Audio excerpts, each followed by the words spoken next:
Hello everyone. नमस्ते। स्वागत है आपका हमारे चैनल पे। आज की वीडियो में मैं तीन खास चीज़ें कवर करना चाहता हूँ। सबसे पहले आप सभी को गणतंत्र दिवस की बहुत बहुत शुभकामनाएं। दूसरी, इस चैनल के बारे में मैं आपको थोड़ा सा बताना चाहूँगा कि हम ऑफलाइन बुक स्टोर चलाते हैं जहाँ पर मैं एसोसिएटेड हूँ एज ए टीम मेंबर। और हमारा एम है कि हम हर वो रीडर तक पहुँचे जो बुक्स पढ़ना चाहता है, क्योंकि हम अपने स्टोर से सिर्फ एक पर्टिकुलर कम्युनिटी तक ही सर्व कर पाते हैं। तो आप सब तक पहुंचने के लिए हम इस पर्टिकुलर चैनल के थ्रू आप तक पहुंचना चाहते हैं। तो ये आज वीडियो का सेकंड पॉइंट है। और तीसरा, आज मैं एक ऐसी बुक के बारे में बात करना चाहूँगा जिसको मैंने खुद अपनी लाइफ में एक्सपीरियंस किया है। आपने सुना होगा, बहुत पॉपुलर बुक्स है, काफ़ी सालों से हमेशा टॉप 10 कैटेगरी में रहती है। बहुत बेस्ट सेलिंग बुक्स है, द सीक्रेट बाय रोंडा बyrne। उस बुक का जो मेन कॉन्सेप्ट है वो है द पावर ऑफ मैनिफेस्टेशन। और आप उसको समझ सकते हैं कि law of attraction. Law of attraction real में हमारे लिए काम करता है। हम उसको जाने या ना जाने वो सेकेंडरी है, लेकिन फर्स्ट यही है कि लॉ ऑफ अट्रैक्शन हम जो भी शिद्दत से चाहते हैं वो हमें लाइफ में मिलता है। लॉ ऑफ अट्रैक्शन को कैसे मास्टर करना है इस पर्टिकुलर बुक्स में बहुत अच्छे से समझाया गया है। अभी मैं इस पर्टिकुलर बुक्स को बहुत डिटेल में नहीं बताऊंगा, क्योंकि पहला वीडियो है और मैं चाहता हूँ इसको मैं शॉर्ट में आप लोगों तक पहुंचाऊं। लेकिन मैं इस बुक को पढ़ने के बाद कैसे अपनी लाइफ में मैंने कुछ चीज़ें अट्रैक्ट करी हैं, तो उसमें से एक बहुत क्लोज टू माई हार्ट एक ऐसा इंसिडेंट है जो मुझे लगता है कि हाँ, वो कहीं ना कहीं लॉ ऑफ अट्रैक्शन की वजह से ही हुआ है।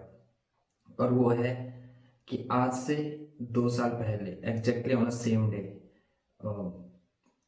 हमने अपनी दादी को लास्ट विदाई दी थी इस दुनिया से। और जो लोग मुझे पर्सनली नहीं जानते हैं तो मैं उन्हें बता दूं कि मैं एक सोल्जर का बेटा हूं। मेरे पापा आर्मी ऑफिसर हैं। और मेरी दादी, उनकी माँ, उनके बलिदान, उनके डेडिकेशन और उन्होंने जो सेक्रीफाइस अपनी लाइफ में किया था अपने बच्चे को बॉर्डर पर भेज के, तो मुझे हमेशा से लगता था कि जब वो 90 प्लस हो गई थी, 90 प्लस, वो 100 प्लस गई है इस दुनिया को छोड़ के, लेकिन जब वो नियर बाई 100 थी तो हम लोग हमेशा डिस्कस करते थे कि अगर पॉसिबल हो तो हम उन्हें लास्ट विदाई तिरंगे के साथ देंगे। लेकिन हमारा कानून और हमारा जो भी कॉन्स्टिट्यूशन है वो ये चीज़ अलाउ नहीं करता। तो कहीं ना कहीं दुविधा थी कि नहीं यार, ऐसा कर तो नहीं सकते। हाँ ठीक है, वो सोल्जर की मामा है, बट कानून भी कोई चीज़ है। लेकिन ये मेरी पर्टिकुलरली दिल की ख्वाहिश थी कि हम उन्हें तिरंगे से सम्मान दें। तो 2024 में 25 ऑफ जैन को उन्होंने हमसे विदा ली। और 26 को जब उनकी लास्ट विदाई हुई तो उस दिन पूरे देश में तिरंगे लहरा रहे थे। और कहीं ना कहीं मुझे ये लगता है कि यूनिवर्स ने वहाँ पे हमें और पर्टिकुलरली मेरे उस चीज़ को दिया जो मैं चाहता था। भले ही उनके ऊपर हम तिरंगा नहीं अ, चढ़ा सके, लेकिन पूरे देश में तिरंगे ही लहरा रहे थे। तो थैंक यू सो मच। अगर आपको ये बुक्स पढ़नी है या रोंडा बर्न की कोई भी बुक्स पढ़नी है, जैसे उसमें पावर है, मैजिक है, द हीरो है, ये चार बहुत पॉपुलर बुक्स हैं। और उनके छोटे छोटे अलग हैं, जैसे डेली टीचिंग्स हैं और ग्रेटेस्ट सीक्रेट करके एक और बुक्स हैं, जो कि ये सबके एडिशनल टीचिंग्स हैं उनकी। तो अगर आपको कुछ भी पढ़ना है तो आप हमारे इस पर्टिकुलर नंबर पे व्हाट्सअप कर सकते हैं। और या आप हमें ईमेल कर सकते हैं।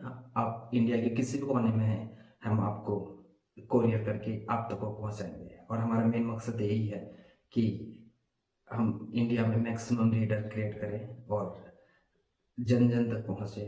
और आपकी हर क्वेरी के लिए ये नंबर हमेशा अवेलेबल रहेगा। आप जब भी चाहें हमें कांटेक्ट करने के लिए 24/7 आप हमें कांटेक्ट कर सकते हैं।